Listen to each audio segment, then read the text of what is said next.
The life of a travelling bard in the 12th century. The year was 1147. The location was the Kingdom of England. In this time and place, there existed a class of people known as bards. Bards were travelling performers. They travelled from place to place. They performed in villages and towns and castles. They played music. They sang songs. They recited poetry. This was their profession. This was how they earned money. This was how they survived. One such bard was named Thomas. Thomas was a man of approximately 43 years of age. Thomas had been a bard for approximately 25 years. Thomas had started his career as a bard when he was approximately 18 years old. He had learned the profession from his father. His father had also been a bard. His father had travelled the kingdom performing music and songs and poetry. Thomas had learned by watching his father. Thomas had learned by listening to his father. Thomas had learned by practicing the instruments that his father used. The instruments that Thomas played included a lute, a rebec, and a drum. The lute was a stringed instrument. The lute had a wooden body. The body was shaped somewhat like a pear. The neck of the lute was long. The neck contained strings. The strings were made of animal gut. The strings vibrated when plucked. The vibrations produced sound. This sound was the music that the lute created. The rebec was also a stringed instrument. The rebec was smaller than the lute. The rebec was held against the shoulder. The rebec was played with a bow. The bow was made of horsehair. The horsehair was drawn across the strings. The horsehair caused the strings to vibrate. The vibrations produced sound. The sound was different from the lute. The sound was higher pitched. The sound was more piercing. The drum was a percussion instrument. The drum was made of animal skin stretched across a wooden frame. The wooden frame was circular. The skin was tight. The skin vibrated when struck. The vibrations produced sound. The sound was rhythmic. The sound was used to keep time. The sound was used to maintain the beat of the music. Thomas kept his instruments in a leather bag. The leather bag was old. The leather bag was worn. The leather bag had been repaired many times. The repairs were made with thread. The repairs held the bag together. Without the repairs, the bag would have fallen apart. The instruments inside the bag were also old. The instruments were also worn. The instruments had been played many times. The instruments had been played for years. The instruments still worked, but they did not work as well as they once had. Thomas travelled on foot. He did not have a horse. Horses were expensive. Thomas could not afford a horse. Thomas walked from village to village. The villages were located at varying distances from each other. Some villages were close. Some villages were far apart. Thomas has to walk between them. The walking took time. The walking was tiring. The walking was necessary. The roads were not well maintained. The roads were made of dirt. The roads were muddy in some seasons. The roads were dusty in other seasons. The roads had holes. The holes could cause a person to stumble. The roads had rocks. The rocks could hurt a person's feet. Thomas wore boots. The boots protected his feet. The boots also wore out. The boots required repair and replacement. Thomas did not own many clothes. He owned 2 tunics. One tunic was for wearing. One tunic was for washing. The tunics were made of wool. The wool was coarse. The wool was itchy. But the wool kept Thomas warm. The wool was practical. Thomas also owned 1 pair of hose. The hose were made of linen. The hose covered his legs. The hose had holes in them. The holes required patching. Thomas carried his belongings in his leather bag and another bag. The other bag was made of cloth. The cloth bag contained food. The food included bread. The food included cheese. The food included dried meat. The food did not spoil quickly. The food was necessary for survival. Thomas has to eat. Without food, Thomas could not travel. Without food, Thomas could not perform. Thomas's daily routine was consistent. Each morning, Thomas would wake up. He would wake up at sunrise. Sunrise occurred at different times depending on the season. In summer, sunrise occurred early. In winter, sunrise occurred late. Thomas would wake up when the sun rose. Thomas would eat breakfast. Breakfast consisted of bread and cheese. Breakfast was a simple meal.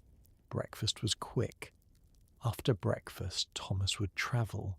He would walk along the roads. He would walk toward the next village. The walk could take several hours. The walk could take an entire day. The walk depended on the distance and the condition of the roads. Thomas would stop to rest periodically. He would sit on the side of the road. He would drink water from a stream or well. He would eat some bread. He would continue walking. In the afternoon, Thomas would arrive in a village. The village would be small. Most villages had between 50 and 200 people.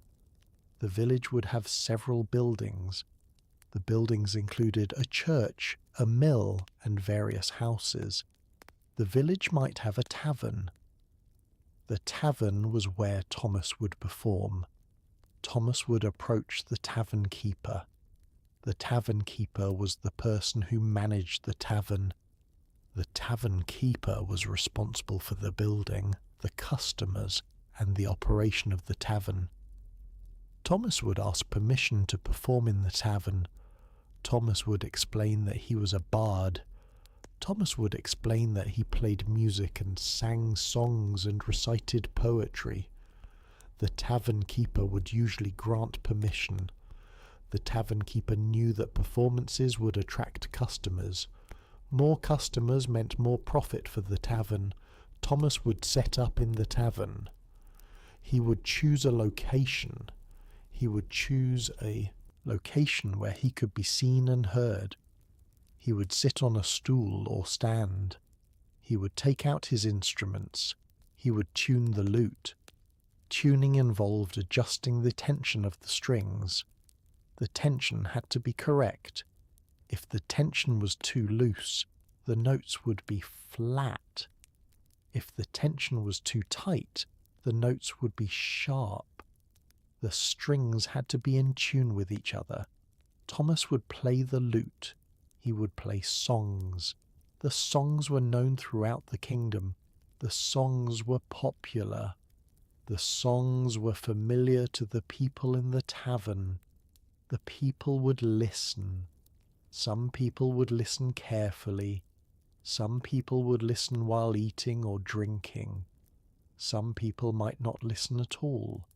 Some people would continue their conversations. Thomas would play regardless. Thomas would sing while playing the lute. His voice was adequate. His voice was not exceptional. His voice was not particularly pleasant. But his voice was functional. He could sing words in a way that people could understand. He could maintain a melody. He could keep time with the music. The songs included stories.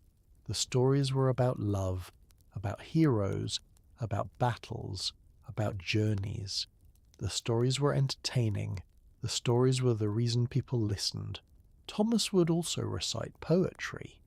Poetry was words arranged in patterns. Poetry had rhythm. Poetry had rhyme.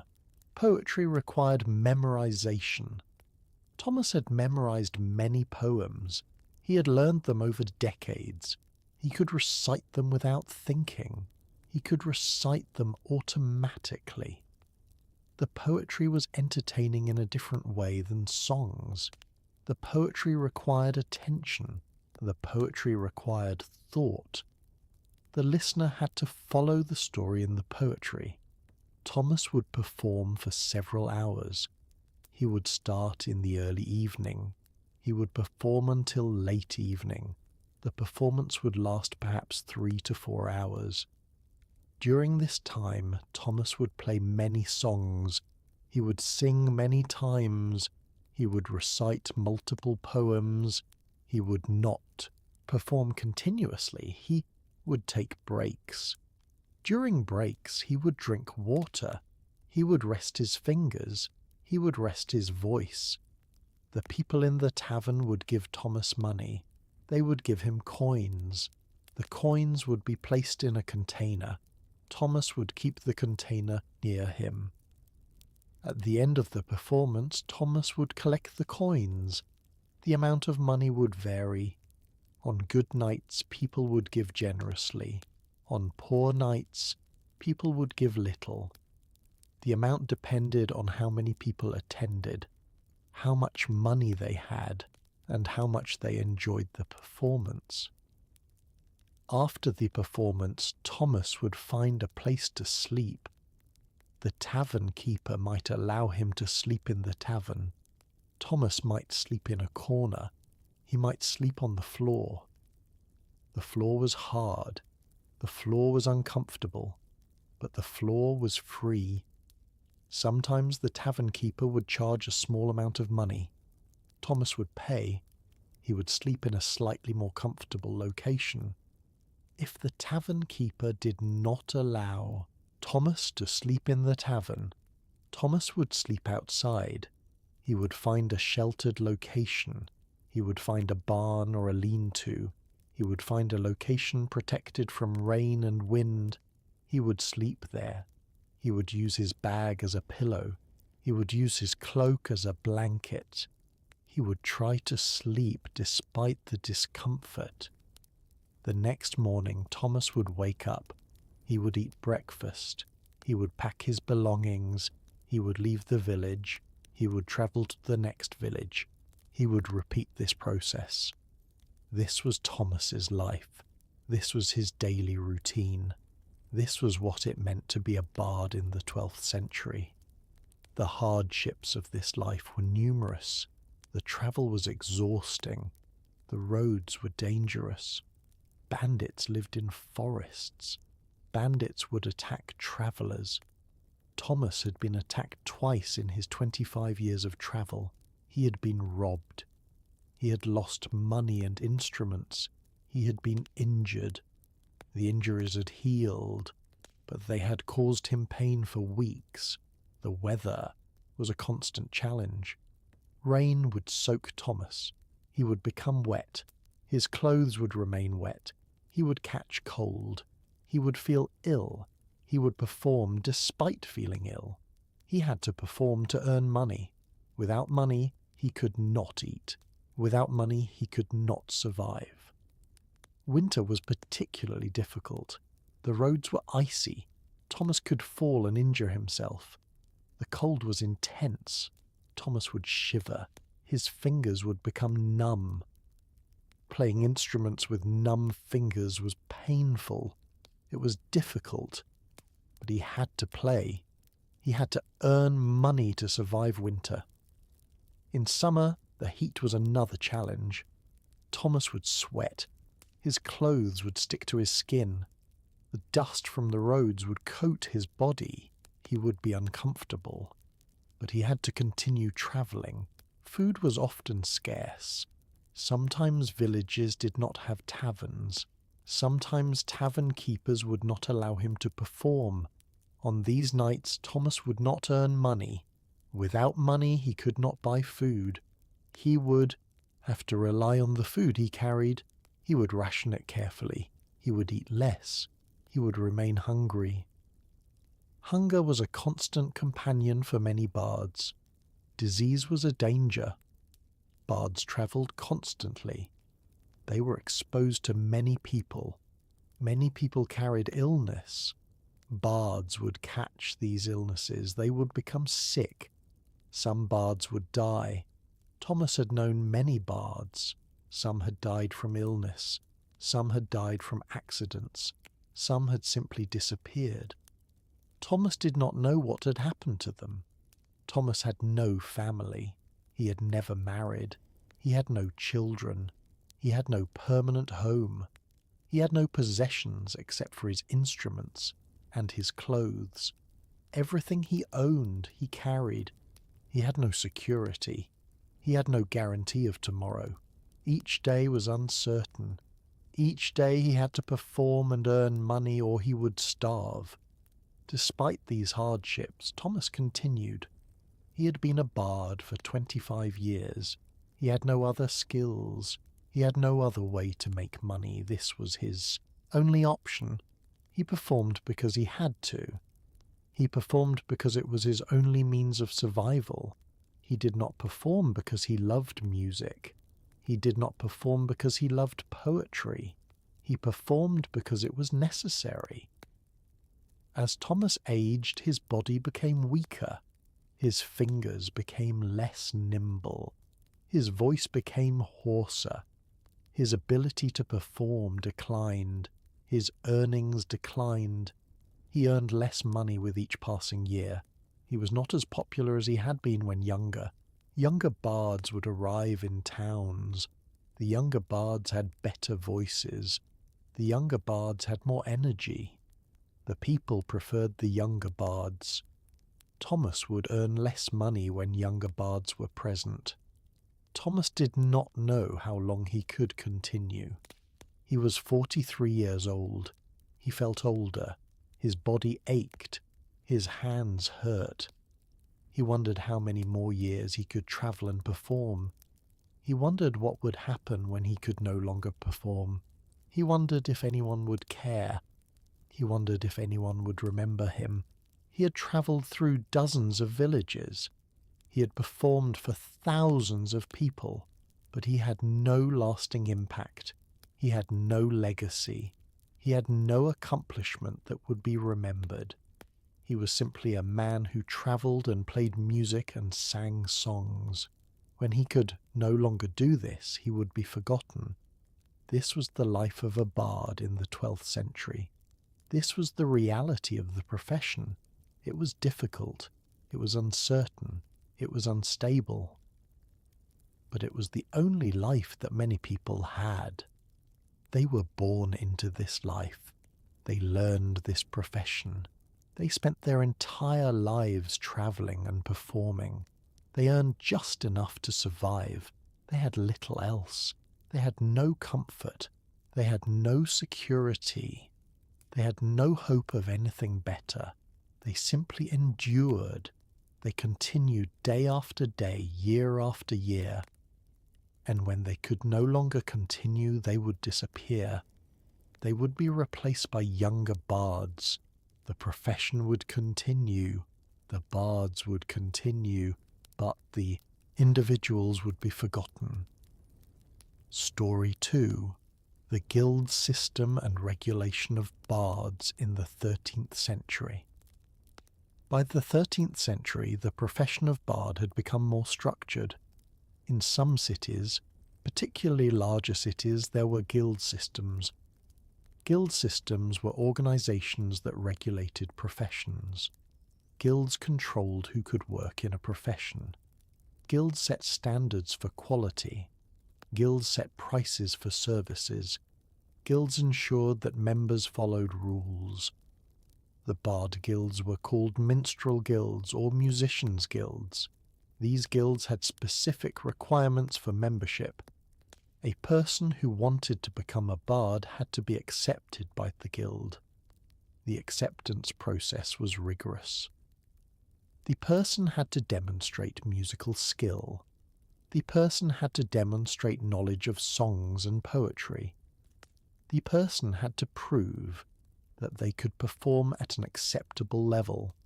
Once accepted, the person would become an apprentice. The apprenticeship lasted several years. During the apprenticeship, the person would learn from a master bard. The master bard would teach the apprentice songs. The master bard would teach the apprentice how to play instruments. The master bard would teach the apprentice the rules of the guild. The apprenticeship was not easy. The apprentice had to work hard. The apprentice had to practice constantly. The apprentice had to perform small tasks for the master bard. The apprentice might tune instruments. The apprentice might repair instruments. The apprentice might help set up for performances. In exchange, the apprentice would be trained. The apprentice would learn the profession. After the apprenticeship, the person would become a journeyman. A journeyman was a skilled worker. A journeyman had completed their training. A journeyman could work independently, though they still operated under the rules of the guild. Journeymen would perform in taverns and at events. Journeymen would earn money for their performances. Journeymen had more freedom than apprentices. After several years as a journeyman, a person could become a master bard. Master bards were the highest rank in the guild. Master bards had the most skill. Master bards could take on apprentices. Master bards could perform at important events. Master bards could earn the most money. The guild system had rules. Bards had to follow these rules.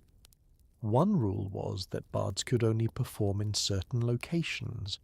Bards could not perform everywhere. Bards had to obtain permission from the guild to perform in a location. If a bard performed in an unauthorized location, they would be punished.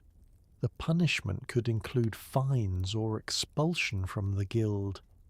Another rule was that bards could not perform songs that the guild disapproved of. The guild had standards for what songs were acceptable. Songs that were considered inappropriate would not be allowed. Songs that contained obscene language would not be allowed. Songs that contained politically dangerous content would not be allowed. Songs that the guild deemed unsuitable would result in punishment. The guild also regulated prices.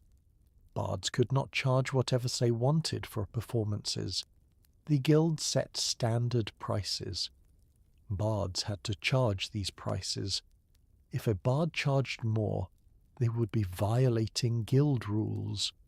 If a bard charged less, they would also be violating guild rules. The prices had to be exactly as set by the guild. The guild also controlled the number of bards. The guild would limit the number of people who could become bards in a city. Too many bards would mean competition. Competition would lower prices.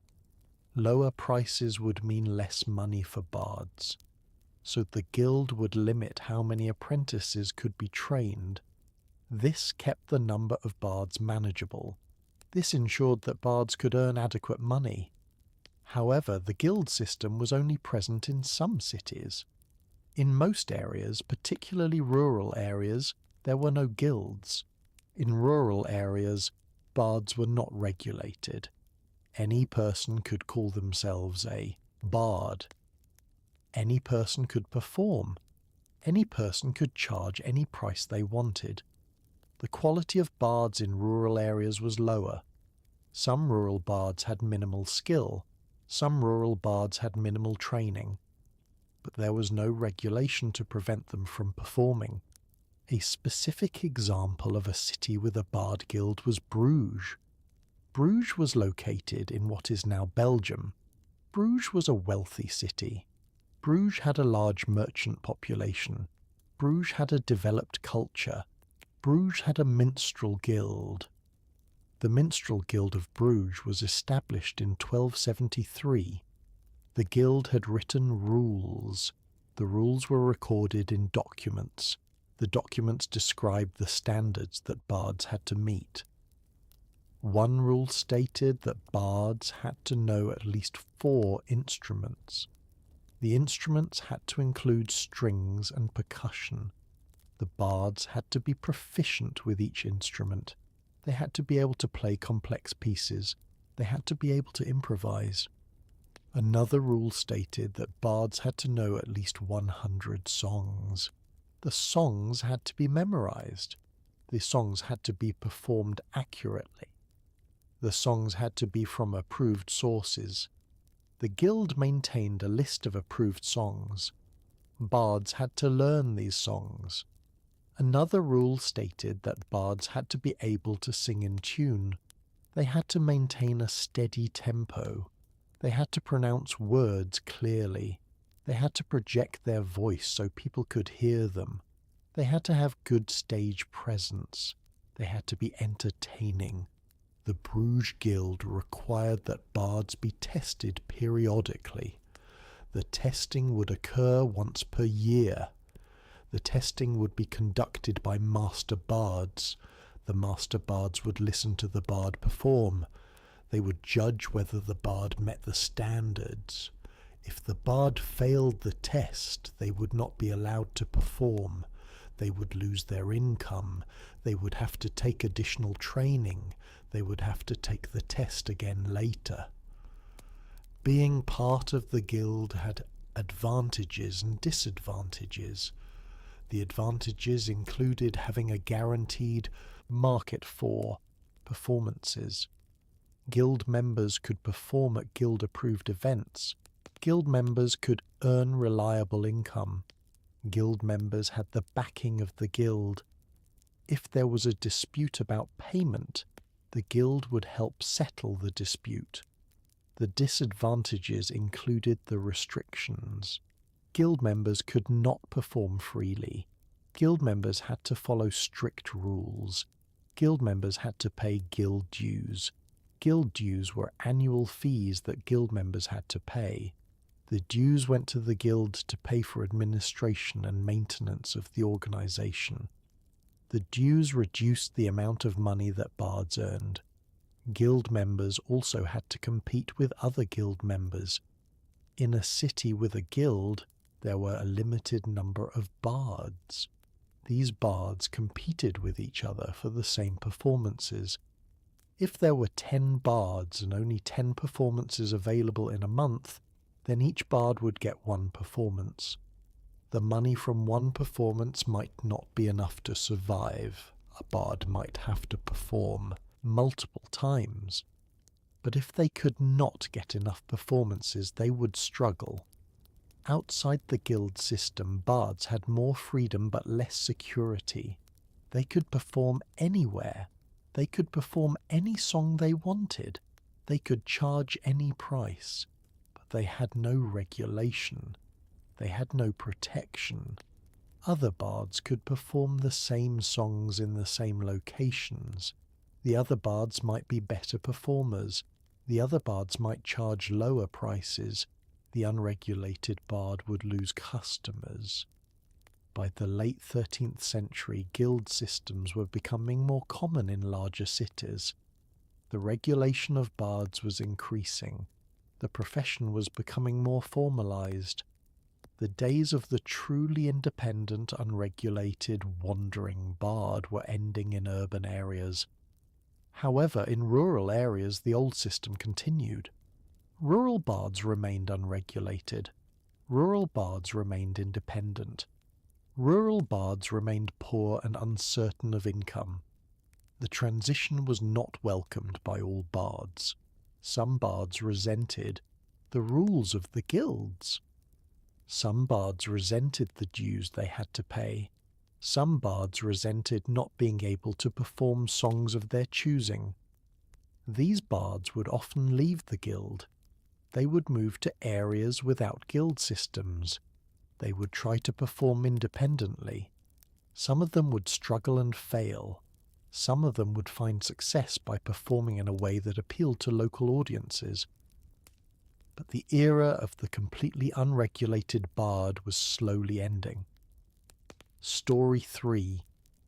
The Troubadours of Southern France. In southern France, bards were called troubadours. Troubadours were a specific type of bard. Troubadours were sophisticated musicians. Troubadours were educated.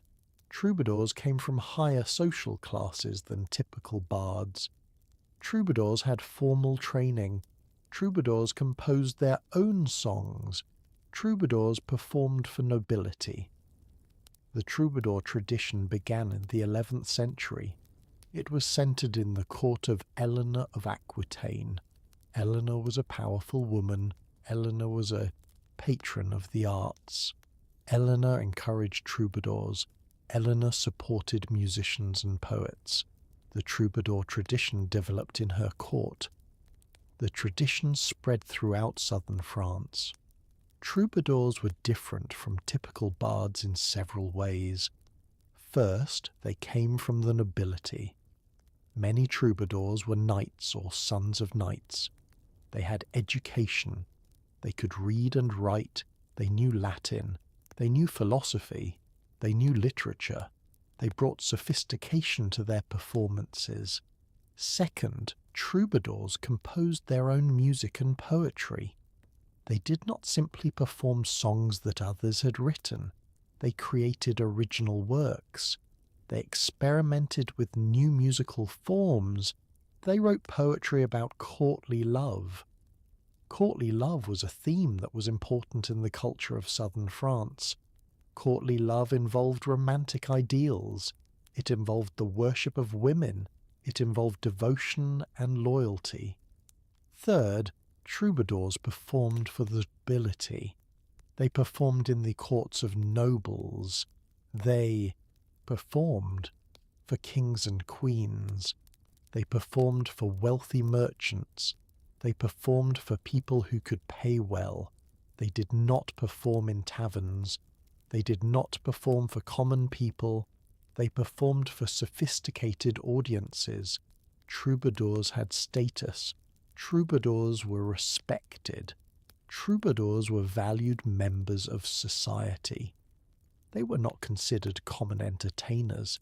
They were considered artists. They were considered scholars. They were considered important contributors to culture. However, the life of a troubadour was not easy. Troubadours depended on patronage. They needed wealthy patrons who would support them. If a patron lost interest, the troubadour would lose their income. If a patron ran out of money, the troubadour would have no resources. Troubadours had to work hard to please their patrons. They had to constantly create new material. They had to perform well. They had to maintain favour. One famous troubadour was Bernard de Ventadorn.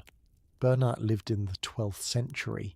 Bernard was born around 1125. Bernard was born in southern France. Bernard was born into a family of modest means.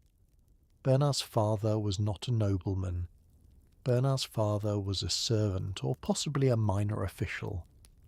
Despite his humble origins, Bernard became a famous troubadour. Bernard learned music as a child. He learned from professionals. He learned to play instruments. He learned to sing. He learned to compose.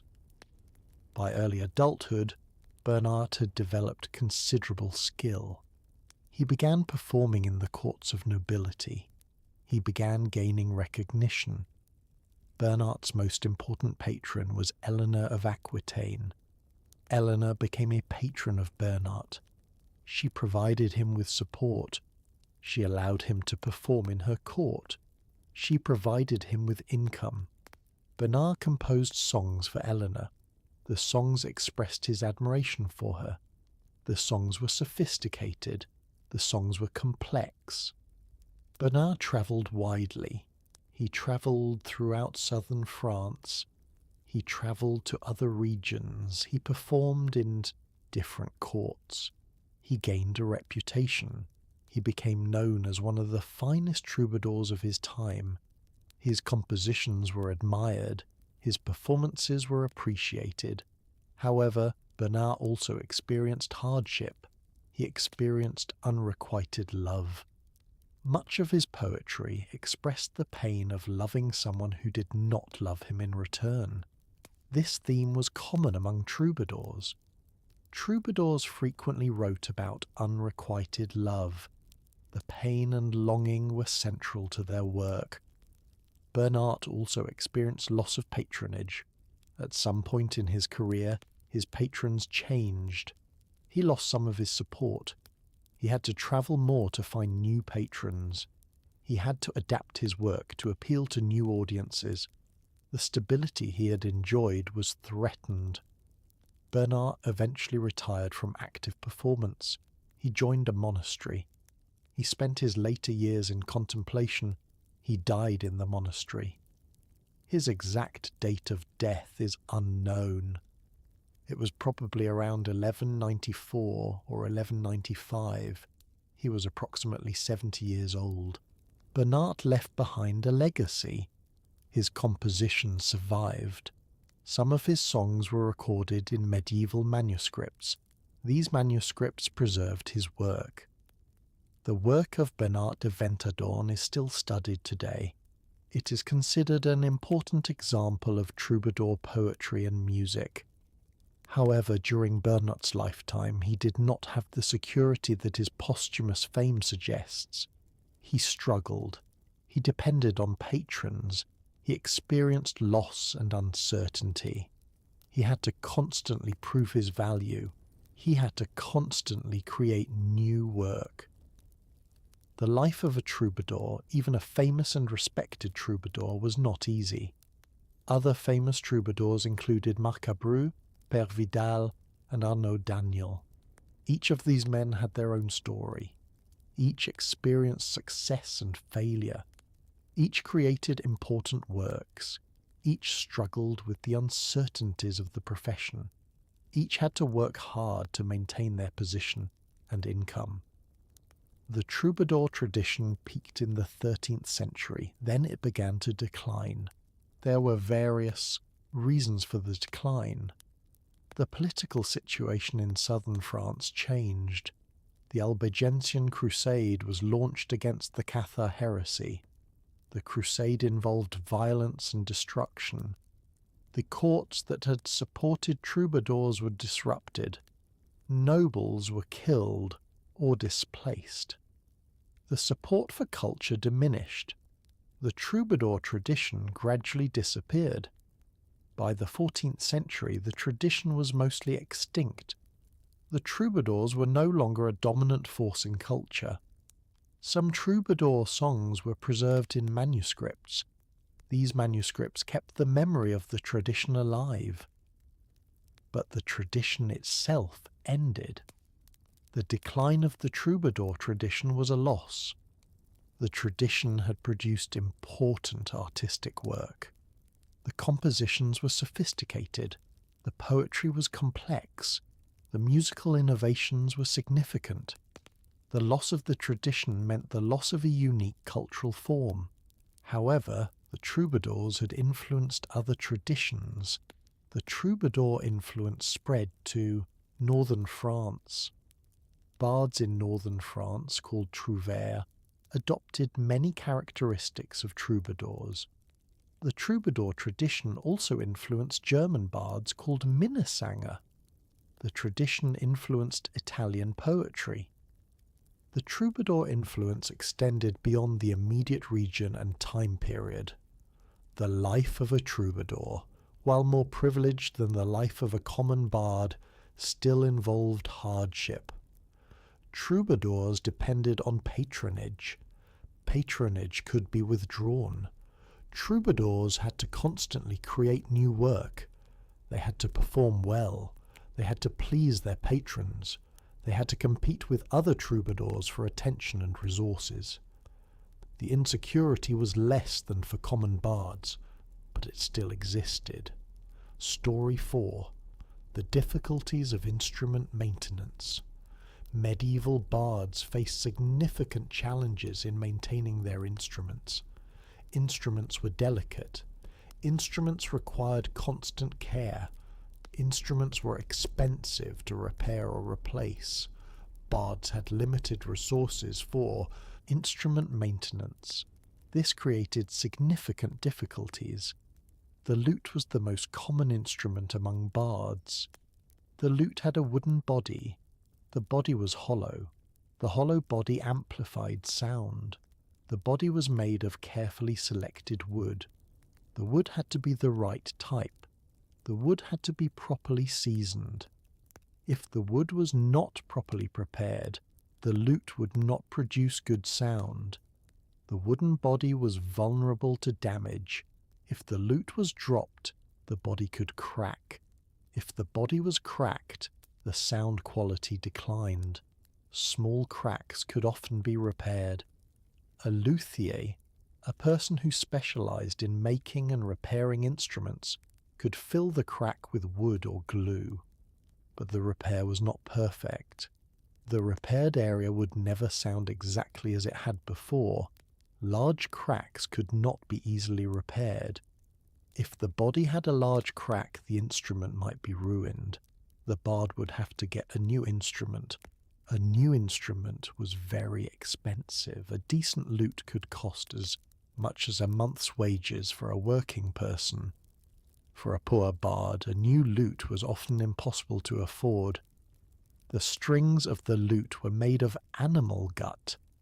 Gut strings were the only type available in the medieval period. Gut strings had advantages. They produced good tone.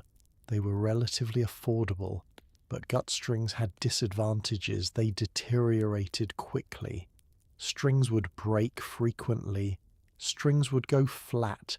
Strings would lose their tone. A bard had to replace strings regularly. Replacing all the strings of a lute could cost a significant amount of money. A bard might buy 1 or 2 replacement strings at a time. The bard would replace the oldest string. The bard would continue using the lute until another string broke. The bard would replace that string. Over time, the lute would have a mix of old and new strings. The old strings and new strings would sound different. The inconsistency would affect the overall sound. Environmental conditions affected instruments. Humidity was a problem. If the air was too humid, the wood would absorb water. The wood would swell. The instrument would warp. If the air was too dry, the wood would lose water. The wood would shrink. The instrument would crack. Bards travelled constantly. They experienced different climates. They could not control the humidity that their instruments experienced. Temperature changes also caused problems. If it was cold, the wood would contract. If it was warm, the wood would expand. These changes could cause cracks.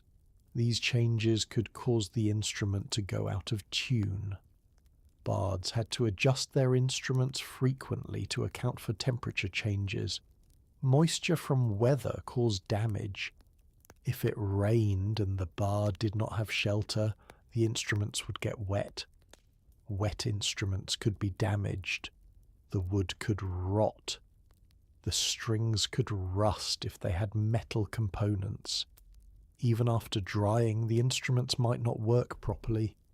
Bards had to protect their instruments as best they could. They wrapped them in cloth. They put them in bags or cases. But protection was limited. Bags could break. Cases could be lost. The instruments were always at risk. Finding a skilled luthier was difficult. Luthiers were not common. They were usually found only in larger towns or cities. If a bard was in a rural area, there might not be any luthier within many miles. The bard would have to travel to find a luthier. The travel would take time and cost money. When a bard found a luthier, the repair could be expensive. The luthier would charge for materials and labour. The cost could be substantial. A bard might not have enough money to pay for the repair. The bard would have to wait and save money. Meanwhile, the broken instrument would not be playable. The bard would have to perform with fewer instruments or with an inferior instrument. Some repairs were attempted by the bard themselves. A bard with experience might be able to make simple repairs. They could replace strings. They could tighten loose joints. They could apply glue to small cracks. But major repairs required specialized knowledge and tools. The bard could not do these repairs themselves. The rebec, another common instrument, had similar problems. The rebec was smaller than the lute. It was played with a bow. The bow had to be horsehair. The horsehair had to be of good quality. If the horsehair was damaged, the bow would not work well. Replacing the horsehair required special skills. The replacement was expensive. The drum also required maintenance. The skin could tear. If the skin tore, the drum could not be played. Replacing the skin required removing the old skin and stretching new skin over the frame. This was a skilled task. It required knowledge and experience. The bard might not be able to do it themselves.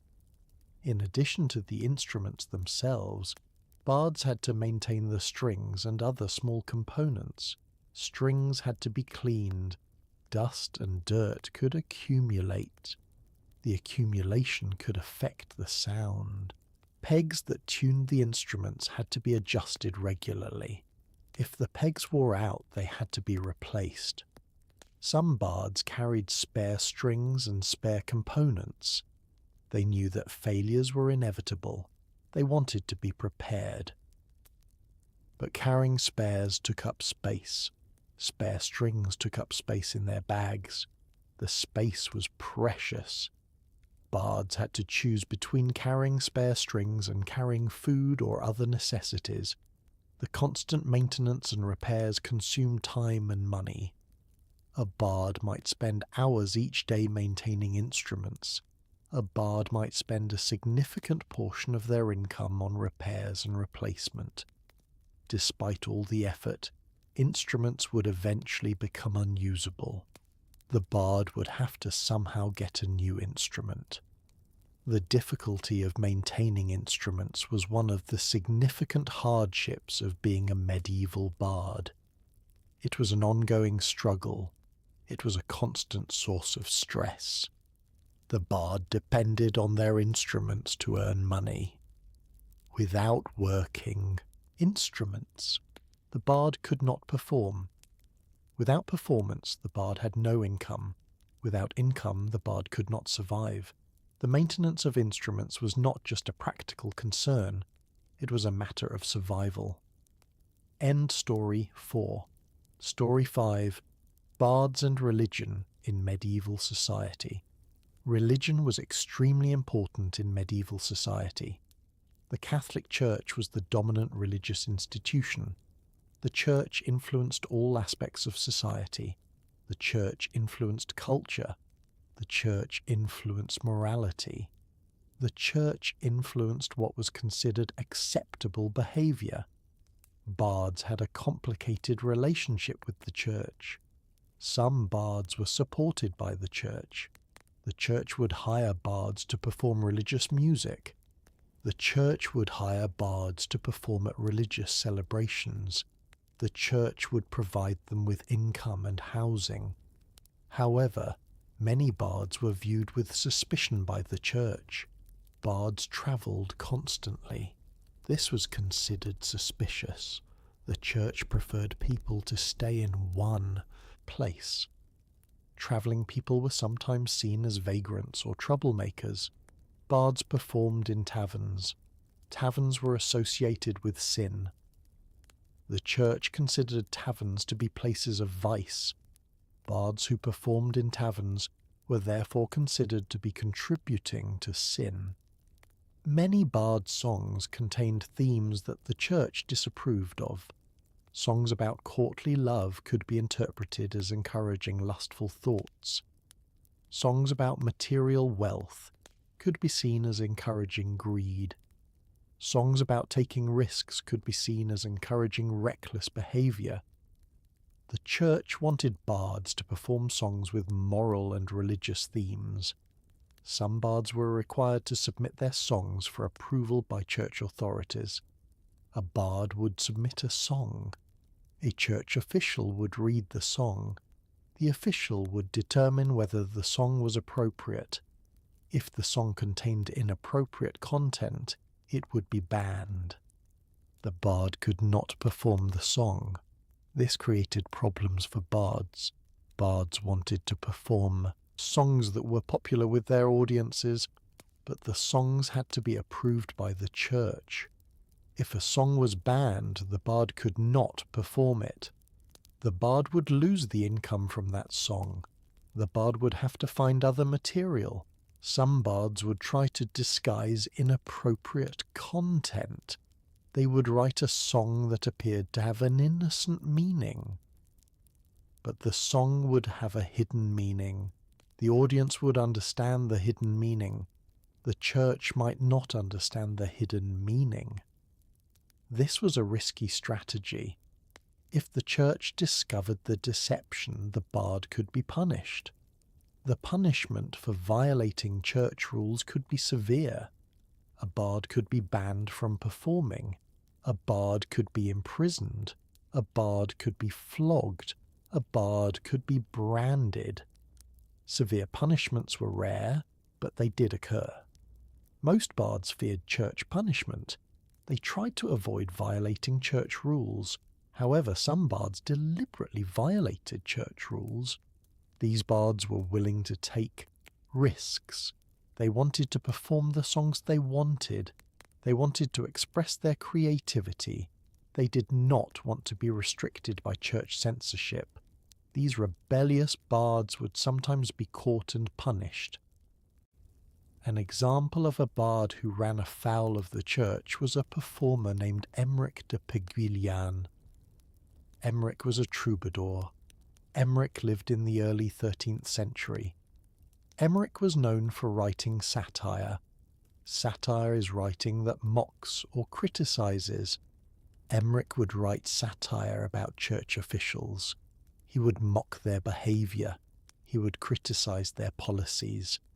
Church officials did not appreciate being mocked. They did not like the criticism. They decided to punish Emeric. They captured him. They imprisoned him. They tortured him. Emeric was eventually released, but only after he promised to stop writing satire about church officials. Emeric's experience was not unique. Other bards also faced punishment for violating church rules. Some were imprisoned, some were flogged. Some had their instruments destroyed. These punishments were intended to discourage other bards from violating church rules.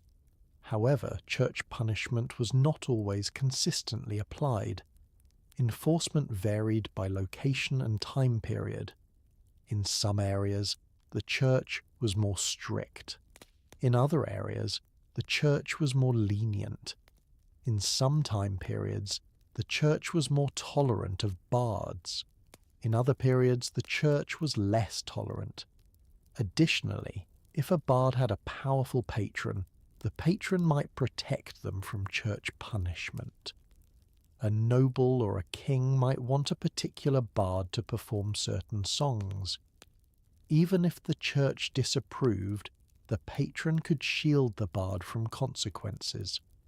The power of the patron was greater than the power of the church in some cases. Some bards embraced religion. These bards would volunteer to perform religious music. They would perform in churches and monasteries. They would compose hymns and religious songs. They would be considered pious. These bards would have less conflict with the church. Eventually, as bards became more integrated into society and more regulated through guild systems, the relationship between bards and the church became more formalized. Bards would be expected to perform certain religious songs. Bards would be expected to respect church authority. Most bards accepted these expectations. Conflict between bards and the church diminished. However, throughout the medieval period there was tension. Bards wanted freedom to express themselves and perform the music they wanted.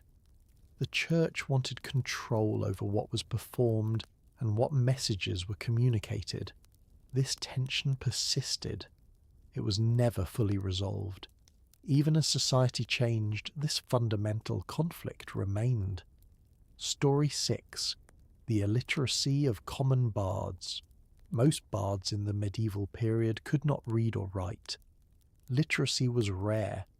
Only the clergy and the nobility and some wealthy merchants had the ability to read and write. Common people did not learn to read. Common bards, particularly those from lower social classes, did not learn to read.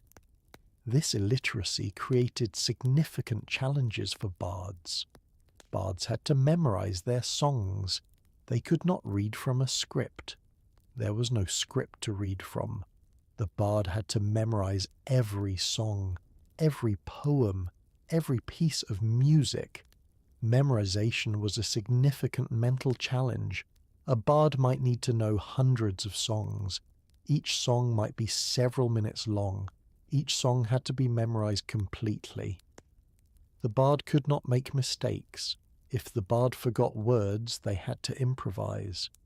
Improvisation might work if the audience did not know the song. But if the audience knew the song and the bard made mistakes, the audience would notice. The audience might be disappointed. They might not pay. Bards developed techniques to aid memorization. They used patterns. Songs that told stories had narrative structures. The narrative structure helped the bard remember the sequence of events. Songs that were tied to melodies were easier to remember. The melody would help the bard recall the words. Bards practiced constantly. They would repeat songs over and over. The repetition would reinforce the memory. Some bards used mnemonic devices. Mnemonics are techniques that aid memory. An example would be creating an association between a word and an image. The image would help the bard remember the word. Bards might create mental stories that incorporated the lyrics. The mental story would help them remember the sequence. However, even with these techniques, memorization was difficult. A bard might forget a song. The bard might forget the lyrics or the melody. If the bard forgot, the performance would suffer. The audience would notice. The bard might not be paid. The inability to read also meant that bards could not study written music. Music notation did exist in the medieval period, but it was very basic and not widely used. Most music was not written down. Music was transmitted orally. A bard learned music by listening to other bards. The bard would listen and try to imitate what they heard. This method of transmission was effective but limited. Innovation was limited by illiteracy. A bard could not easily learn about new musical forms or styles. The bard could only learn what they could hear. If a bard lived in an isolated area, they might only know local songs. They might never encounter songs from other regions. Travel helped with this problem.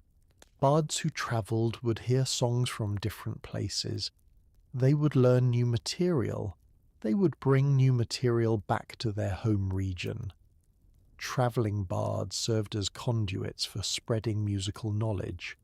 However, without written music, complex compositions could not be developed. Complex compositions require notation to preserve the details. Without notation, complex music would be lost or simplified as it was passed from bard to bard. Each bard would interpret the music in their own way. The original composition would gradually change. The illiteracy of bards meant they were dependent on oral tradition. Oral tradition is the passing of songs and stories from one person to another through speaking and listening. Oral tradition is vulnerable. If a bard dies before passing their knowledge to another bard, the knowledge might be lost. Some songs would be preserved in the memory of other bards, but songs that were known only to one bard would disappear. Some songs were eventually written down. A scribe might record a bard's song. The scribe might listen to the bard perform. The scribe would write down the words. The scribe might try to write down the music. But this happened rarely. Most bard songs were never written down. Most bard songs were lost when the bard could no longer perform. The illiteracy also affected how bards learned their profession. An apprentice could not learn by reading instructions or books. The apprentice had to learn by observing. The apprentice would watch the master bard perform. The apprentice would practice imitation. The apprentice would gradually develop skill through practice and observation. This method of training was effective for teaching basic skills, but it was limited for developing advanced skills. An apprentice could learn to play instruments and sing songs, but developing a unique style or innovative compositions was more difficult. The apprentice was limited by the example of the master. The apprentice would tend to imitate the master. Breaking free from the master's style required creativity and confidence that not all apprentices had. Some troubadours who came from the nobility could read. These educated bards could study philosophy and literature. They could understand complex poetry. They could compose more sophisticated works. Their literacy gave them advantages over common illiterate bards. The divide between literate and illiterate bards increased over time. As the medieval period progressed, more people became literate, but this literacy was still limited primarily to the educated classes. Common bards remained mostly illiterate. The gap between elite troubadours and common bards widened. The elite bards had advantages. The common bards remained limited. By the end of the medieval period, some bards were learning to read. Particularly in guild systems, literacy was becoming more common. But throughout most of the medieval period, most bards were illiterate. Their illiteracy was a significant constraint on their careers and on the development of their musical traditions.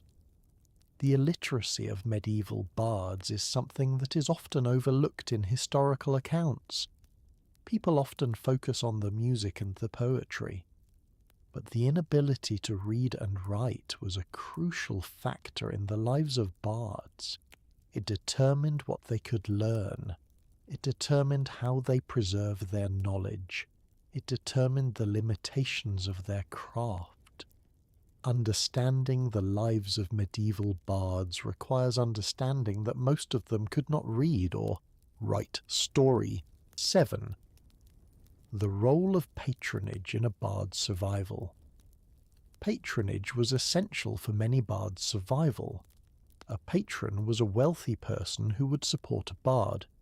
The patron would provide income. The patron would provide housing. The patron would provide other necessities. In exchange, the bard would perform for the patron and their guests. Securing a patron was difficult. There were many bards. There were fewer wealthy people who could afford to be patrons. A bard had to impress a potential patron. The bard had to demonstrate skill. The bard had to demonstrate that they would be a good investment. A bard might try to gain the attention of a noble. The bard would perform in a town or city. The noble might hear about the bard. If the noble was interested, the noble might ask the bard to perform. The bard would perform. If the noble was impressed, the noble might offer patronage. Once a patron was secured, the bard would move into the patron's household. The bard would perform regularly. The patron might have feasts. The patron might have celebrations. The bard would perform at these events. The bard would entertain the patron and the patron's guests. In return, the bard would receive steady income. The bard would receive food. The bard would receive housing. The bard would have security. This was much better than the uncertain life of a travelling bard. However, patronage had its own challenges. The bard became dependent on the patron. If the patron lost interest, the bard lost their income. If the patron ran out of money, the bard had no resources. If the patron died, the bard might lose their position. A bard had to work hard to maintain their patron's interest. The bard had to constantly create new material. The patron would become bored with the same songs and poems. The bard had to perform well. The patron had to be satisfied with the bard's work. The patron might have specific demands. The patron might request certain types of songs. The patron might request songs about specific topics. The patron might require the bard to perform at specific times. The bard had to meet these requirements. There was also the issue of status. A bard who was a patron's personal performer had more status than a travelling bard. But they had less status than the patron. The bard was in a subordinate position. The patron was the superior. The bard had to act deferentially. The bard had to show respect. The bard had to accept criticism without complaint. Some patrons were demanding and difficult. They might criticize the bard's performance harshly. They might make impossible requests. They might treat the bard poorly. The bard would have to endure this treatment. Leaving would mean losing their income and security. The relationship between bard and patron could also be affected by the patron's circumstances. If the patron faced financial difficulties, the bard might not be paid on schedule. If the patron had problems with other nobles, the bard might be caught in the middle. If the patron was travelling to distant places, the bard had to travel with them. However, a good patron could be a tremendous asset to a bard. A good patron would appreciate the bard's talent. A good patron would pay well. A good patron would be supportive. A good patron would allow the bard creative freedom. Some bards were very fortunate to find good patrons. An example of a successful patronage was that of John of Hohenberg. John was a noble in the 12th century. John was a patron of several bards. He paid them well. He gave them housing. He allowed them to perform in other places as well as in his household. The bards who had John as a patron were fortunate. Another example was that of a bard named Giraud de Bornel. Giraud had several patrons throughout his life. Some patrons were generous. Some patrons were less generous. Giraud was careful to maintain good relationships with his patrons. When one patron's support declined, Giraud would seek another patron. Giraud managed to maintain a living for many decades through patronage. Patronage could also extend beyond a single patron. A bard might have multiple patrons. The bard would split their time between different patrons. The bard would perform for one patron for several months. Then the bard would travel to another patron. The bard would perform for the second patron. This arrangement gave the bard some variety and some flexibility. However, managing multiple patrons was complicated. The bard had to satisfy all the patrons. The bard had to travel between locations. The travel was tiring. The bard had to keep track of which patron wanted which songs. It was more complicated than having a single patron. As the medieval period progressed, patronage became more formalized. Contracts might be drawn up. The contract would specify the terms of the patronage. The contract would specify how much the bard would be paid. The contract would specify what the bard was expected to do. The contract would specify how long the patronage would last. Written contracts provided more security for bards. A bard with a written contract had more legal protection. If the patron failed to pay, the bard could appeal to legal authorities. The contract proved the terms of the agreement. However, most bards did not have written contracts. Most agreements were informal. They were based on trust and understanding. If there was a dispute, there was no written document to refer to. The dispute would be resolved through negotiation or through the intervention of other parties. Patronage was a vital source of support for many bards. Without patrons, many bards would have been unable to survive. But patronage was also uncertain. Patrons could be demanding. Patrons could be unreliable. Bards who depended on patronage had to work hard to maintain their patrons' support. They had to be prepared to move to a new patron if necessary. The stress and uncertainty of patronage was significant. For a bard without a patron, life was much more difficult. The bard had to travel constantly. The bard had to find audiences willing to pay. The bard had to earn enough to survive. The income was unpredictable. The life was hard. Many bards eventually found patrons. Those who could not find patrons remained travellers. They struggled to earn enough to survive. Some gave up the profession. Some found other ways to make money. Some simply endured the difficult life of a travelling bard. Patronage was not something that was guaranteed. It was something that had to be earned and maintained. The pursuit of patronage was an important part of a bard's career. The success or failure in securing a patron could determine whether a bard's career was sustainable, or whether they were condemned to a life of struggle and uncertainty. Story 8. Diseases and health problems of medieval bards. Medieval bards faced constant health challenges.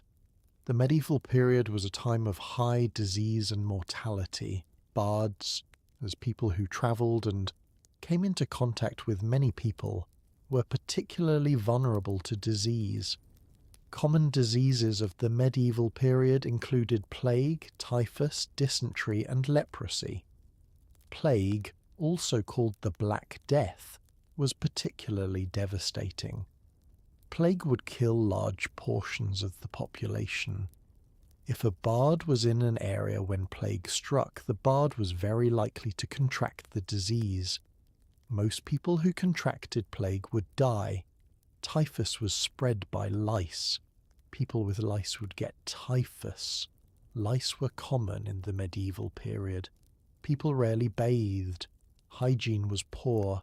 Lice infestations were nearly universal.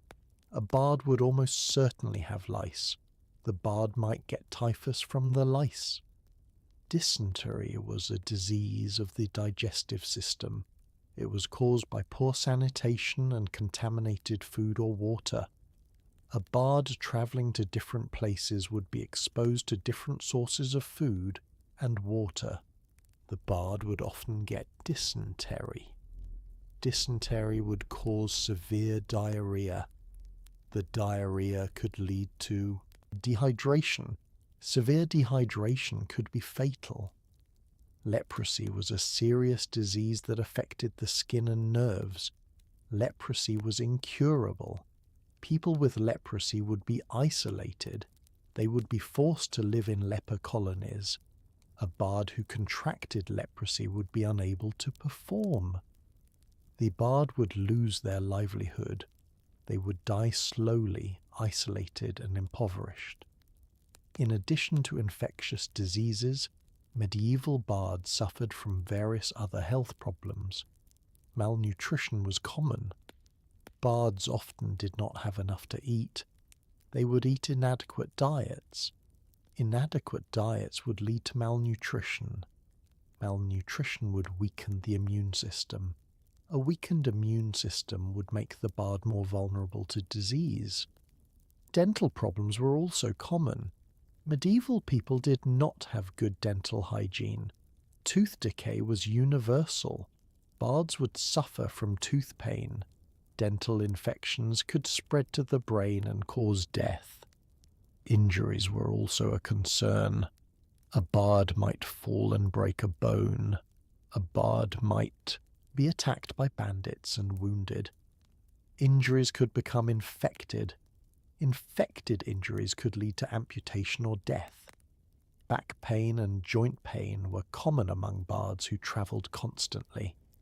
The constant walking and carrying of instruments would cause strain. The strain would cause pain. As bards aged, the pain would worsen. Arthritis would develop in a bard's hands. The constant playing of instruments would cause arthritis. Arthritis would make playing instruments painful. As the arthritis worsened, the bard might not be able to play at all. For a bard who depended on playing instruments for their livelihood, arthritis could be catastrophic. There were antibiotics in the medieval period. Infections were nearly always fatal. There were no painkillers. People in pain had no effective treatment. There were no vaccines. Preventable diseases would regularly strike down people. Medical knowledge was limited. Medieval doctors had theories about disease, but the theories were often wrong. Doctors might treat a patient with bloodletting. Bloodletting was the practice of removing blood from a patient's body.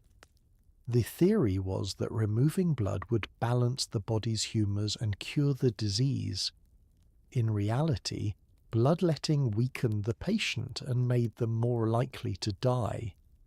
Doctors might prescribe herbal remedies. Some herbs had medicinal properties, but most remedies were ineffective. Some remedies were actually harmful. A bard who was seriously ill had limited options. If the bard had a patron, the patron might provide medical care or shelter. But medical care was often ineffective. The bard might die anyway. If the bard did not have a patron, the options were even more limited. The bard might have to continue travelling despite being ill. The travel would worsen the illness. The bard might die on the road. Some bards who were too ill to perform would beg for money or food. Begging was a last resort. It was humiliating. But it was sometimes necessary for survival. Aging was difficult for bards. Many bards did not live past 50 years old. Those who did reach an advanced age would have accumulated health problems. They would be weakened. They would be less able to perform. Their income would decline. They might become destitute. Some aging bards would seek shelter in monasteries. The monasteries would provide food and housing. The bard would not perform. The bard would contribute to the monastery in other ways if possible. But this was an option for some bards, not all. Other aging bards would simply continue to perform despite declining health. They would perform while ill. They would perform while in pain. They would perform because they had no other choice. They would perform until they could perform no longer. Then they would die. The health challenges of medieval bards were substantial.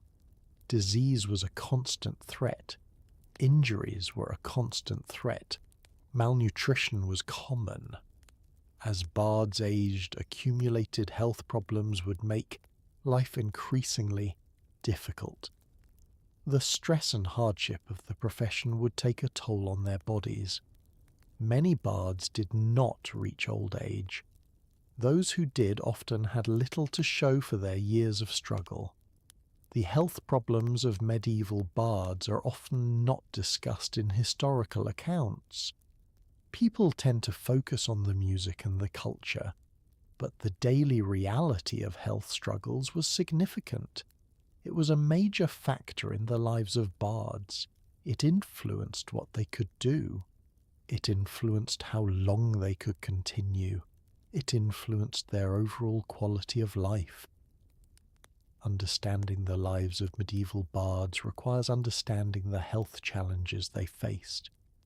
These challenges were severe, they were ongoing, they were often insurmountable. Many bards did not survive. Those who did often had endured significant suffering. End of stories. Total character count is approximately 100,000 plus characters.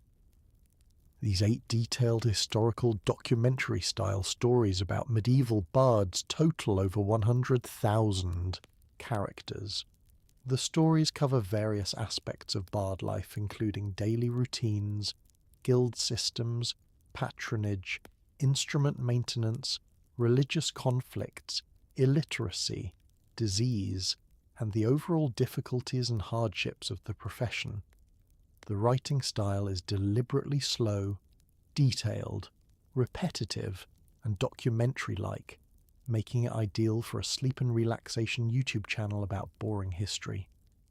Story 9. The role of women in medieval bardic traditions. Women had a complicated role in medieval bardic traditions. In some regions and time periods, women were allowed to be bards. In other regions and time periods, women were excluded from the profession entirely. In southern France, women troubadours existed. These women were called troubadours. Troubadours were female composers and performers. They created poetry and music. They performed for nobility. The role of troubadours was rare, but it did exist. One famous troubadours was Maria de Ventadorn. Maria lived in the 12th century. Maria was active as a composer and performer. She wrote poetry about courtly love. She performed in the courts of nobility. She was recognized and respected for her talent. Another famous troubadours was Beatrice de Dia. Beatrice lived in the late 12th century. Beatrice was from the nobility. She was the wife of a count. Despite her noble status, she engaged in the troubadour tradition. She composed poetry.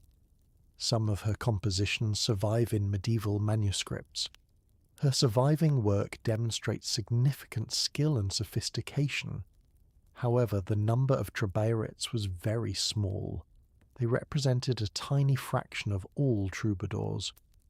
Most troubadours were men. The profession was dominated by men. Women faced significant barriers to becoming bards or troubadours. In some regions, women were actively excluded from being bards. The guild systems sometimes explicitly forbade women from becoming members. Women could not be apprentices. Women could not become journeymen. Women could not become masters. The profession was closed to them. The reasons for excluding women were various. Some reasons were based on religious doctrine. The church taught that women should not be in certain professions. Women were not supposed to be public performers. Women were not supposed to have authority or prestige. Being a performer would give a woman prestige. This was considered inappropriate. Other reasons were based on social conventions. Society had certain ideas about what women should do. Women were supposed to focus on domestic duties. Women were supposed to be modest and quiet. Being a public performer was not modest. Being a performer meant being on display. This was considered unsuitable for women.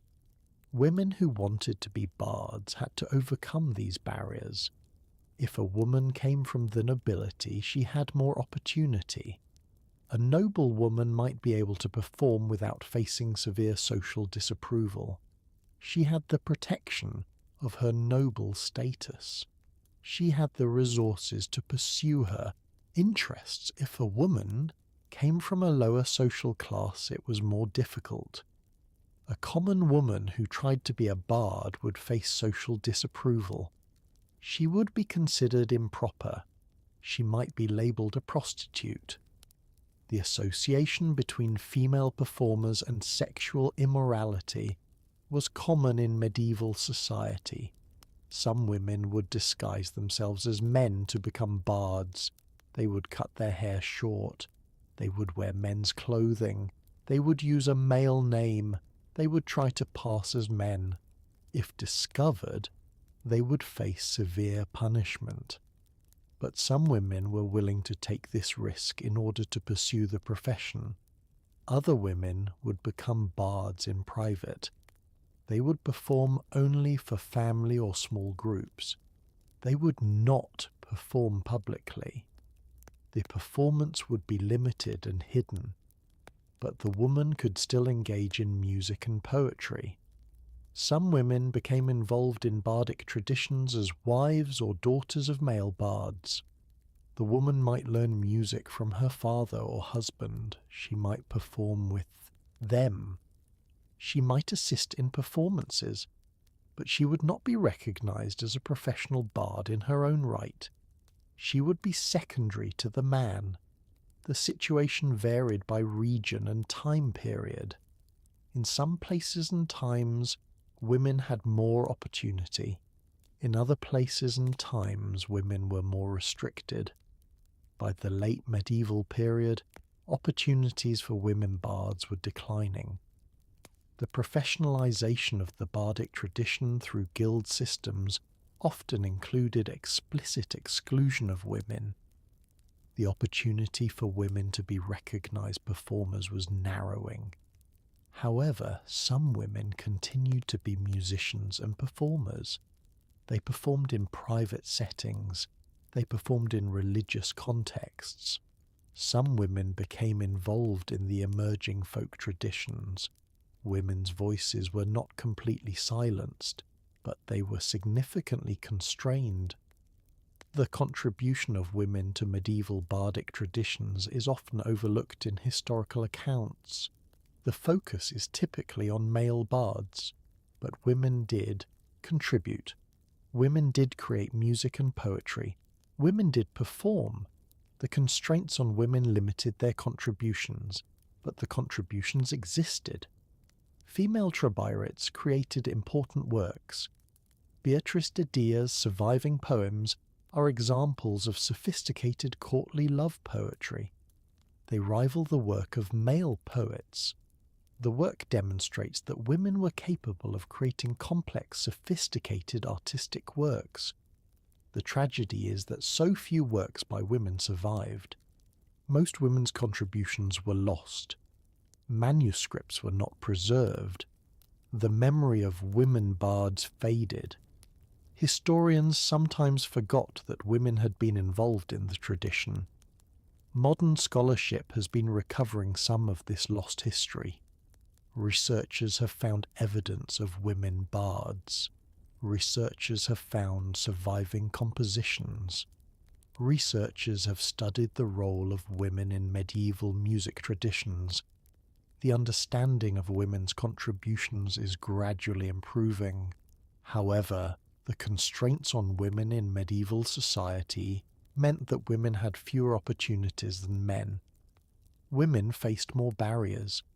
Women had to work harder to achieve recognition. Women had to overcome prejudice. Despite these constraints, some women succeeded. They became respected performers and composers. They created lasting works. They contributed to the cultural traditions of their time. The story of women in medieval bardic traditions is a story of struggle and limitation. It is a story of talent constrained by social conventions. It is a story of achievement despite obstacles. It is a story that is often overlooked, but that deserves recognition and study. Story 10. The transition from medieval to Renaissance bardic traditions. By the 15th century, the medieval bardic tradition was declining. A new era was beginning. The transition from the medieval period to the Renaissance was gradual. It involved changes in technology, social structures, and cultural values. One significant change was the development of printing. The printing press was invented in the mid-15th century. Printing made it possible to produce books in large quantities. Books became more affordable. More people learned to read. The ability to read and write was gradually expanding beyond the educated elite. The availability of printed music also changed the musical tradition. Composers could now write music and have it printed. The music could be distributed widely. Musicians could learn music from written notation rather than only from listening to other musicians. This expanded the possibilities for musical composition and learning. These changes had significant implications for bards and musicians. The oral tradition was no longer the only way to preserve and transmit music. Music could be written down and printed. Complex compositions could be preserved exactly as the composer intended. However, the changes also created challenges. Printed music represented an investment of capital. Printers had to pay for materials and labor. The price of printed materials had to be high enough to justify the investment. This meant that only popular and commercially viable music would be printed. Rare or unusual music might never be printed. The expansion of literacy also changed the profession. Musicians who could read and write had advantages. They could study printed music. They could understand written instructions. They could compose more complex works. Musicians without literacy were at a disadvantage. The rise of professional orchestras and court musicians also changed the profession. Instead of travelling bards, there were now permanent positions for musicians. A musician could be hired by a court or a noble to be a permanent resident musician. The musician would receive a steady income and housing. This was more stable than the uncertain life of a travelling bard. However, not all musicians could secure these permanent positions. The positions were limited. They were competitive. Only the most skilled musicians could obtain them. Other musicians continued the tradition of travelling and performing for payment. The folk tradition continued to develop. Common people created and performed music in villages and towns.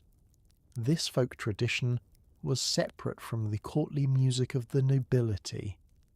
Folk musicians were often not considered professional musicians. They performed for free or for small payments.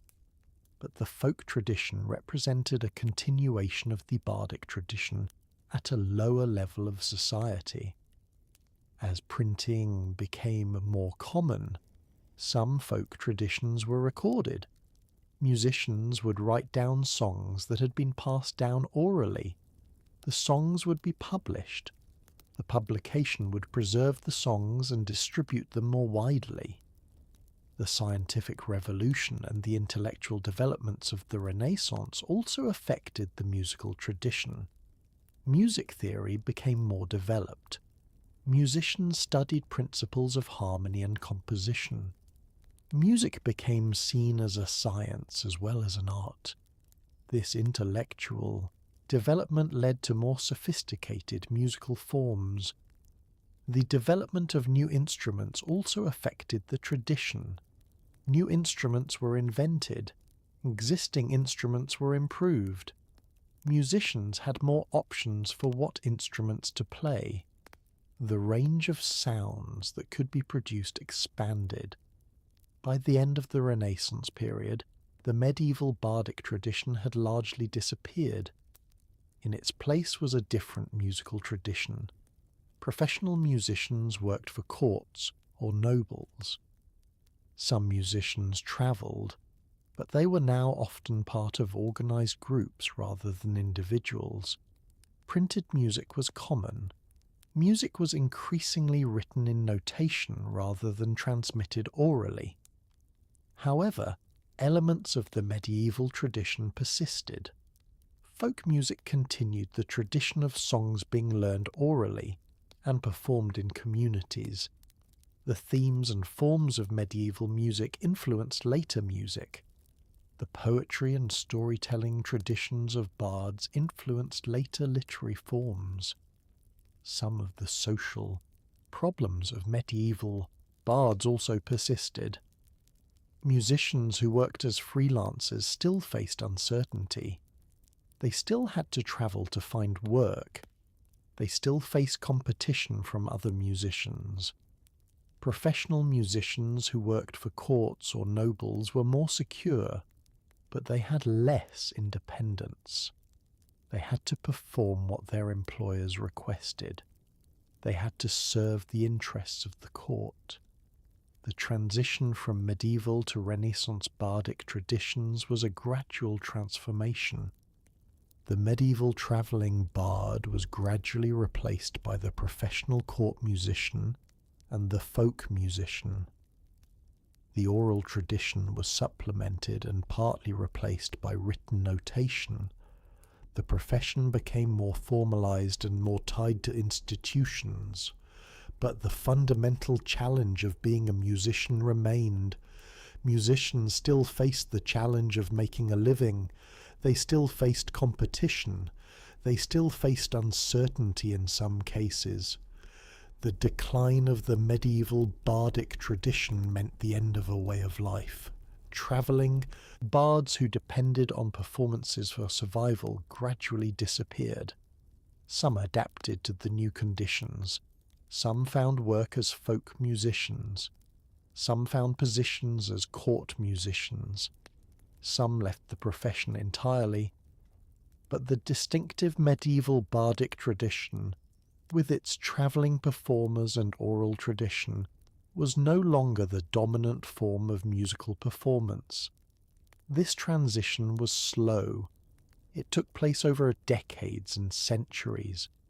There was no single moment when the medieval tradition ended and the Renaissance tradition began. Instead, there was a gradual shift. Elements of the medieval tradition persisted in some areas even as new forms emerged. By the early 17th century, the transformation was mostly complete. The medieval bardic tradition had become history. The study of this transition is important for understanding the history of music and culture. It shows how traditions evolve and change. It shows how technology, social changes, and intellectual developments affect cultural forms. The transition from medieval to Renaissance music is an example of cultural change in action. For the bards themselves, the transition meant the end of their profession. The bards who could not adapt to the new conditions gradually disappeared. Their stories were forgotten. The songs they performed were mostly lost. But some records survived. Some manuscripts preserved their works. Some descriptions of their lives were recorded. This fragmentary evidence allows historians to reconstruct and understand the lives of medieval bards. The understanding of medieval bards is important because it reveals a significant part of medieval life. Bards were present in all levels of society. They performed for nobility and commoners. They created and transmitted culture. They influenced how people understood their world. The decline of the bardic tradition meant a loss, but it also marked the beginning of new musical and cultural forms. The transition was both an ending and a beginning. It was a transformation of cultural traditions that shaped the world that followed. End of story 10. Total character count should now be approximately 100,000 plus characters. These 10 detailed historical documentary-style stories about medieval bards now total over 100,000 characters. The stories cover daily life, guild systems, troubadours, instrument maintenance, religious conflicts, illiteracy, patronage, disease, the role of women, and the transition to Renaissance traditions. The writing maintains the deliberately slow, detailed, and repetitive documentary style throughout, making it ideal for a sleep and relaxation YouTube channel featuring boring historical content about medieval bards. Story 11: The Economic Hardships of Medieval Bards. The economic situation of medieval bards was precarious. Bards earned money through performances. The amount of money earned depended on several factors. The factors included the location of the performance, the size of the audience, the wealth of the audience, and the popularity of the particular bard. In wealthy towns and cities there was more opportunity for bards. More people had money to spend on entertainment. More wealthy people could afford to hire bards for performances. The bards in wealthy towns could earn more money. In poor villages there was less opportunity. People had less money to spend. They could not afford to pay bards much. The bards in poor villages would earn less money. Seasonal variations also affected income. In warmer months there were more outdoor activities. More people gathered in public spaces. There were more opportunities for performances. More income was possible. In colder months, fewer people gathered. Fewer opportunities existed. Less income was earned. Agricultural cycles also affected income. After harvest, people had more money. They would celebrate. They would spend money on entertainment. Bards would earn well. Before harvest, people had little money. They were in survival mode. They would not spend money on entertainment. Bards would earn little. Economic cycles also affected the profession. In times of economic prosperity, more people had money to spend. More people would pay for entertainment. Bards would earn well. In times of economic hardship, people spent less money on entertainment. Bards would earn less. Wars and conflicts also affected the profession. During times of conflict, travel was dangerous. Bards could not travel safely.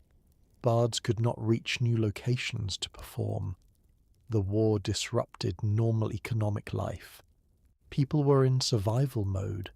They did not spend money on entertainment. Bards would lose income. Bards had to manage their finances carefully. A successful performance would bring in money. But that money had to last until the next successful performance. There could be days or weeks between performances. The money had to cover food and lodging during this time. If the money ran out before the next performance, the bard would go hungry. Some bards had savings. They would save money from successful performances. The savings would help them survive during lean times. However, savings were limited. A bard had limited resources. They could not accumulate large amounts. The savings would eventually run out. Bards sometimes borrowed money. A bard might borrow from a wealthy person. The bard would promise to repay the money. However, repaying borrowed money was difficult. If the bard's income declined, they might not be able to repay the loan. The bard would remain in debt. Some bards would pawn their instruments as a last resort. An instrument could be sold to raise money. The bard would receive money immediately. However, without the instrument, the bard could not perform. Without performances, the bard could not earn money. Pawning an instrument was a desperate measure. It meant trading long-term ability to earn for immediate survival. Some bards would attempt to work other jobs to supplement their income. A bard might help with harvest. A bard might help with construction. A bard might do other work. However, this work would take time away from practicing music and performing. The bard's skills would deteriorate. The bard would be less competitive as a performer. Some bards would beg for money. Begging was a last resort. It was humiliating. But when facing starvation, begging was necessary. The bard would sit in a public place. The bard would ask for money. Some people would give money. Most people would ignore the bard. The poverty of medieval bards was real. Many bards lived in extreme poverty. They had barely enough to survive. They lived from hand to mouth. They never knew if they would have enough food for tomorrow. The stress of this situation was significant. Some bards became homeless. They could not afford to rent housing. They would sleep in the street. They would sleep in barns. They would sleep wherever they could find shelter. The exposure to weather would damage their health.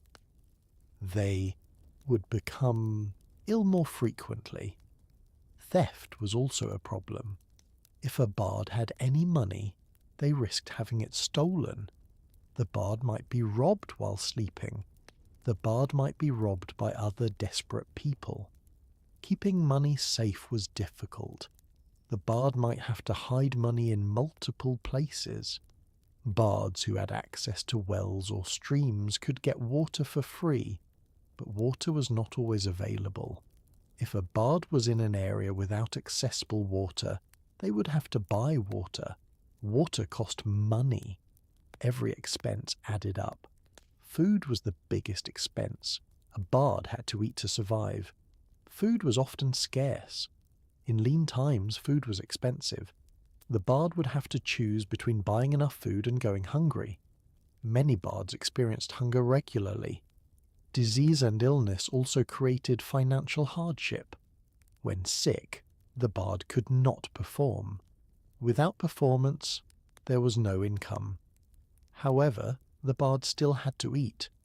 The cost of food continued while the bard was unable to earn money. A serious illness could wipe out savings. A serious illness could lead to debt.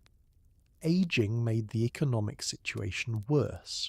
As a bard aged, they would perform less often. People preferred younger bards. The income would decline. The aging bard would have fewer resources. The aging bard would be in an even more precarious situation. Some older bards would attempt to train younger bards as apprentices. The younger bard would help the older bard perform. The younger bard would also earn some money. This arrangement could help both. However, not all older bards had the resources to train apprentices. Widows and people without family support faced particular hardship. They had no one to depend on. They had to survive entirely on their own earnings. A bad year could be catastrophic. Bards with family support had some advantage. A bard might have family members who could provide financial help. If the bard's performance income was inadequate, the family might provide food or money. However, family support was not always available. Some bards had no family support. The economic hardship of medieval bards should not be underestimated. This was a profession of poverty and uncertainty. Most bards were poor. Most bards struggled to meet their basic needs. The financial stress was constant. It was a significant factor in the lives of most bards. The poverty of bards reflected the poverty of medieval society in general. Most people in the medieval period were poor. Most people struggled to meet their basic needs. Bards were not unique in this regard, but the combination of poverty and the uncertainty of the profession made the situation particularly difficult. Understanding the economic hardship of medieval bards is important for understanding their lives. It explains why so many bards eventually left the profession. It explains why some bards would risk punishment to perform forbidden songs. It explains why some bards would accept difficult patrons. Economic desperation drove many decisions that bards made. The economic hardship was not just a hardship, It was a constraint that shaped the culture and the music. Bards performed songs that would appeal to people with money. They performed in locations where they could earn money. They performed in ways that would maximize their income. The economic system shaped the art. Over centuries, the economic situation of bards slowly improved. As society became wealthier and more urbanized, there were more opportunities for musicians. Professional positions became available, but for most of the medieval period, most bards lived in poverty and economic uncertainty. Story 12. Violence and danger in the bardic profession.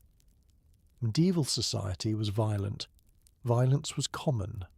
Bards, as people who travelled frequently, were particularly vulnerable to violence. Bards faced multiple sources of danger. Bandits were a significant threat. Bandits lived in forests and remote areas. Bandits would attack travellers. Bandits would rob the travellers. A bard carrying money from performances would be a target. The bard would be robbed. The money that had been earned would be lost. Some bandits would also assault travellers. They would physically attack them. A bard might be beaten. A bard might be seriously injured. Some bards were killed by bandits. The threat of bandits was a constant concern for travelling bards. The bard would have to choose routes carefully. The bard would try to avoid known dangerous areas. The bard would travel in groups when possible. But avoiding all danger was impossible. Most travelling bards would eventually encounter bandits. Wars and conflicts also created danger. If a war was occurring in a region, travel through the region was dangerous. Armies moved through the region. The armies would need food. They would requisition food from villages and travelling people. A bard might lose their possessions. A bard might be kidnapped and forced to perform for the army. Battles would occur. If a bard was in the wrong place at the wrong time, they might be caught in a battle. The bard could be killed. Even if not killed, the trauma of being near a battle was significant. Some armies would deliberately target musicians. Musicians would be killed. The soldiers would steal instruments. The killing might be for no reason other than cruelty. Medieval warfare was brutal. Travelling performers were defenceless against soldiers. In some cases, armies would force musicians to perform. A musician would be captured. The musician would be forced to perform for the soldiers. The musician might be freed after performing. The musician might be kept as a prisoner. Hunger and starvation were also dangers. In wartime, food supplies would be disrupted. Crops would be destroyed. Animals would be confiscated. A bard travelling in a war zone could starve. Death by starvation was a real possibility. Disease spread more rapidly in war zones. Armies carried disease. Refugees carried disease. Wounded soldiers carried disease. A bard could easily contract a fatal disease. Plague would sometimes follow armies. Thousands of people would die from plague. A bard could be among those killed. Political persecution also created danger. If a bard performed a song that was considered politically dangerous, the bard could be arrested. The bard could be imprisoned. The bard could be executed. Some bards were executed for their songs. The line between what was acceptable and what was dangerous could be unclear. A song that was acceptable in one region might be dangerous in another. A song that was acceptable at one time might be dangerous at another time. A bard could unknowingly perform something dangerous. Some rulers were particularly prone to violence. A bard might perform for such a ruler. The ruler might become angry at the performance. The ruler might order the bard beaten. The ruler might order the bard's hands broken so the bard could no longer play instruments. The ruler might order the bard executed. A bard had no legal protection. If a bard was assaulted, there was no legal recourse. The bard could not sue the assailant. The bard could not appeal to authorities. The bard had to accept the violence. In some cases, bards would be blamed for bad events. If a bad harvest occurred, people might blame the bard. If a disease appeared, people might blame the bard. A bard could be attacked based on superstition. A bard could be killed for being blamed for something they did not cause. Women bards faced additional dangers. Women travellers were vulnerable to sexual assault. A woman bard travelling alone was particularly vulnerable. The threat of sexual assault was a constant concern. Some women bards would travel in groups. Some would travel with a man for protection. But protection was not always available. Some bards carried weapons for protection. A bard might carry a knife or a small sword. However, weapons were not very effective against multiple attackers or against soldiers. Most bards could not defend themselves effectively. Some bards would pay protection fees to local strongmen. The strongmen would promise to protect the bard from bandits and other dangers. The bard would pay money for this protection. However, the protection might not be effective. The bard would be paying money with no guarantee of safety. The violence and danger of the profession meant that some people would choose not to become bards. The risk was too great. The profession was too dangerous. The chance of being killed was real. Many people preferred safer professions. For those who continued as bards despite the danger, the experience was traumatic. A bard might witness violence. A bard might be assaulted. A bard might be robbed. These experiences would create psychological trauma. The trauma would persist even if the bard was not physically injured. Some bards would eventually give up the profession after experiencing violence. They would leave the profession due to fear. They would pursue safer occupations. The violence had driven them away. Other bards would continue despite the danger. They had no alternative. They had to continue to survive. They lived with the constant fear and the constant danger. The violence and danger were not equally distributed. Some bards faced more danger than others. Bards travelling in dangerous regions faced more danger. Bards travelling alone faced more danger than bards travelling in groups. Women bards faced more danger than male bards. Young and elderly bards might face less danger than bards in the prime of their life, as they might be less obviously wealthy. The violence and danger of the medieval bardic profession is often overlooked in historical accounts. The focus is typically on the music and culture, but the daily reality included significant danger. The threat of violence was real. The experience of violence was not uncommon. Many bards had experienced violence or knew bards who had been killed. The violence and danger were part of what made the profession difficult. It was not just the economic hardship or the physical toll. It was also the danger and the fear that came with constant travel in a violent society. End story 12.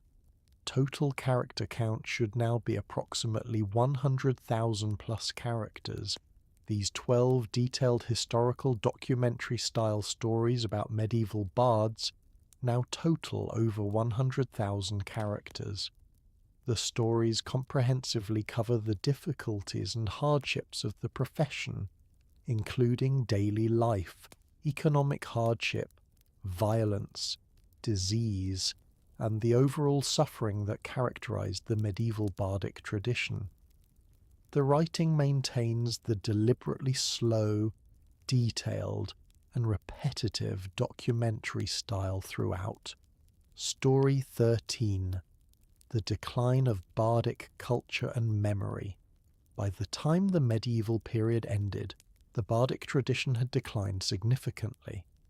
The reasons for the decline were numerous and complex. Understanding the decline helps us understand what happened to bards and how their memory was preserved or lost. One major factor was the development of music printing. As mentioned earlier, printing technology allowed music to be distributed in written form. This changed how music was learned and transmitted. The need for travelling bards to transmit music was reduced. Music could be learned from printed sources. Another factor was the rise of permanent musical positions. Court musicians became more common. Musicians could be employed full-time by nobility or wealthy merchants. These positions were more stable and more secure than the life of a travelling bard. Many musicians who would have been travelling bards instead became court musicians or other professional positions. The professionalisation of music also changed the field. Music theory became more sophisticated. Musical training became more formalised. Standards of musicianship increased. Casual musicians without formal training found it harder to compete. The bardic tradition, which had been open to anyone with minimal training, became more restricted. The rise of the middle class also affected the tradition. More people became wealthy. More people could afford to hire musicians. However, they tended to hire trained professional musicians rather than travelling bards. The bards were seen as old-fashioned and less skilled. The expansion of literacy also affected the tradition. As more people could read, they turned to reading for entertainment. Travelling bards who provided entertainment through oral performance were less needed. People could read books and enjoy stories without needing a bard to tell the story. The development of theatre also affected the tradition. Theatre provided entertainment in a more organised format. Performances were held in specific locations on specific dates. People could plan to attend. Theatre attracted audiences that might have previously listened to bards. Religious changes also affected the tradition. The Protestant Reformation challenged the authority of the Catholic Church. Different religious views emerged. In some regions, secular music was discouraged. Bards who performed secular songs were discouraged. Some bards switched to performing religious music. The shift in cultural values also affected the tradition. The medieval period valued certain forms of culture. The Renaissance valued different forms. The focus shifted away from oral tradition. The focus shifted toward written works and visual arts. Travelling bards were no longer valued as much. However, despite these changes, some elements of the bardic tradition persisted. Folk music continued. In rural areas, folk musicians continued the tradition of music performed at gatherings and celebrations. The folk tradition was not as prestigious as the courtly tradition, but it continued. Some of the songs that bards had performed were written down and preserved.